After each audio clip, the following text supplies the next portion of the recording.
18 июня отмечается Международный день борьбы с языком вражды. Как отмечают эксперты, сейчас язык ненависти распространен во всем мире. А риторика вражды способна подстрекать к насилию, наносить психологический, эмоциональный и физический ущерб.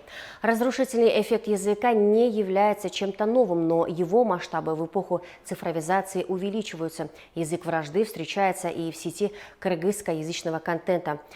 Члены многостороннего консультативного совета обсудили эту проблему и возможные решения. Отдельные эксперты отметили, что повышение уровня грамотности и образованности смогут решить эту проблему.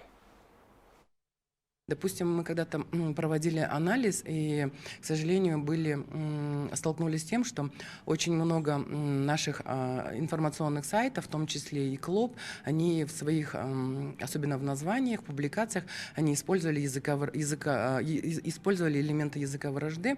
Мы все понимаем, что это как бы вызывает большую читабельность, заинтересованность.